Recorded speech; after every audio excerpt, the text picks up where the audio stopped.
Setahun setelah kejadian mengerikan di Kampung Pocong, Arif mencoba melanjutkan hidupnya dengan normal. Namun, mimpi buruk tentang Dani dan sosok-sosok pocong terus menghantui malam-malamnya. Satu hal yang paling menyiksanya adalah hilangnya Dani tanpa jejak. Arif sering merasa bersalah, bertanya-tanya apakah ia bisa melakukan sesuatu untuk menyelamatkan sahabatnya. Hingga di suatu malam, saat ia sedang membaca berita di media sosial, Arif melihat sebuah artikel tentang Kampung Pocong. Artikel itu menyebutkan bahwa seorang penduduk kampung melihat sosok pria muda yang mondar-mandir di sekitar pemakaman desa. Berita itu membakar rasa penasaran Arif. Namun, ia tahu bahwa kembali ke Kampung Pocong adalah keputusan berbahaya. Tapi ia tidak bisa membiarkan kemungkinan bahwa Dani masih hidup begitu saja. Setelah mempertimbangkan selama beberapa hari, ia akhirnya memutuskan untuk kembali. Kali ini dengan lebih banyak persiapan. Arif menghubungi teman lamanya, Rico, seorang peneliti paranormal yang sering berurusan dengan fenomena gaib.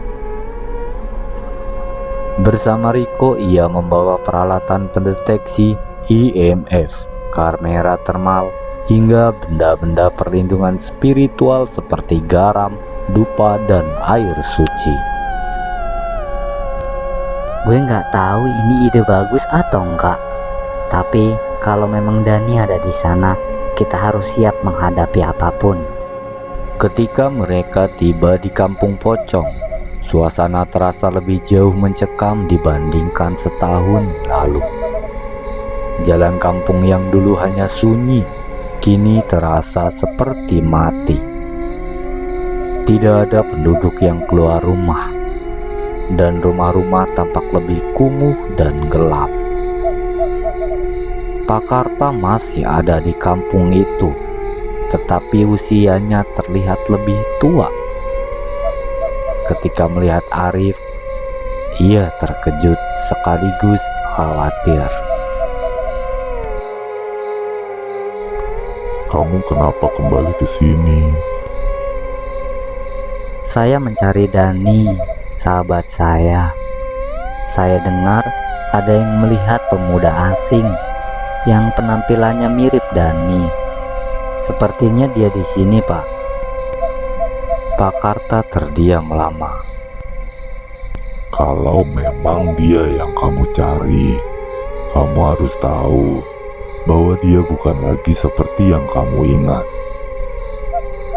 Jika kamu tetap ingin mencarinya, jangan salahkan saya ya, kalau sesuatu yang buruk terjadi lagi. Malam itu, Arif dan Rico mulai pencarian mereka di sekitar pemakaman, tempat terakhir Dani terlihat. Udara terasa lebih dingin dari biasanya, dan bau anyir samar-samar mulai tercium ketika mereka mendekati pemakaman. Dengan kamera termal di tangan Rico, memindai area pemakaman. Ada sesuatu di sana, Rico berbisik sambil menunjuk ke arah sebuah makam tua. Arif mendekat dengan hati-hati, dan di sana ia melihat Dani. Namun, Dani terlihat sangat berbeda. Wajahnya pucat, matanya kosong, dan gerakannya kaku seperti boneka. Dani berdiri di atas sebuah nisan, memandangi mereka tanpa berkedip. Dani, ini gue, Arif. Namun Dani tidak meresponnya. Sebaliknya, ia melangkah perlahan ke arah mereka. Langkah-langkahnya menghasilkan suara gesekan aneh, seolah-olah ada sesuatu yang menyeret di tanah. Riko menarik Arif ke belakang. Itu bukan Dani. Gue gak yakin dia masih hidup. Saat Dani semakin mendekat, mereka menyadari bahwa di belakangnya bayang-bayangan lain mulai bermunculan dari balik nisan-nisan. Sosok-sosok pocong, lusuh dan menyeramkan, perlahan-lahan mengepung mereka. Arif dan Riko mencoba melarikan diri, tetapi jalan keluar dari pemakaman terasa lebih jauh dari yang seharusnya. Mereka terus berlari sambil dikejar oleh sosok-sosok menyeramkan itu. Riko mencoba menaburkan garam di belakang mereka untuk menghalangi pocong-pocong itu. Tetapi efeknya hanya bertahan sebentar. Mereka akhirnya sampai di jalan setapak menuju desa. Tetapi Dani tiba-tiba muncul di hadapan mereka, berdiri memblokir jalan.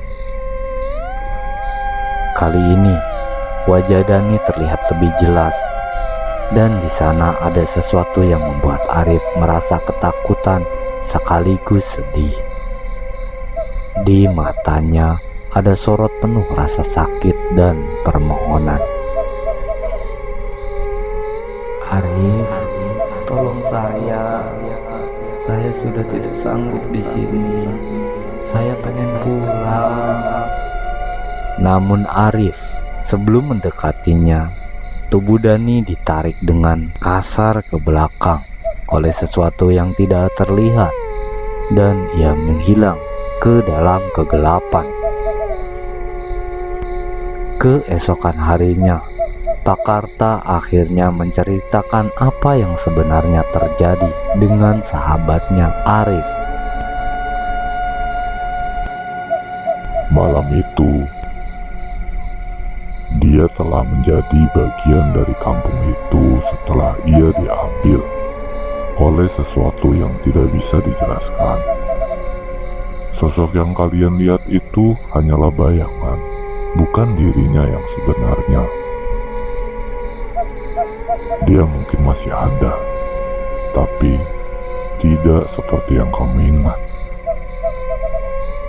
Jika kamu ingin menyelamatkannya, kamu harus pergi lebih jauh ke tempat di mana batas antara dunia ini dan dunia mereka kabur. Arif dan Riko harus membuat keputusan berat. Apakah mereka akan kembali ke kota dengan selamat atau melanjutkan pencarian sahabatnya yang penuh resiko? Di malam terakhir mereka di kampung pocong, Arif mendengar suara ketukan di pintu di rumah tempat mereka menginap. Ketika ia membukanya, tidak ada siapapun di sana, hanya segenggam tanah basah dan kain putih kotor yang ditinggalkan di depan pintu. Kain itu bertuliskan Dani.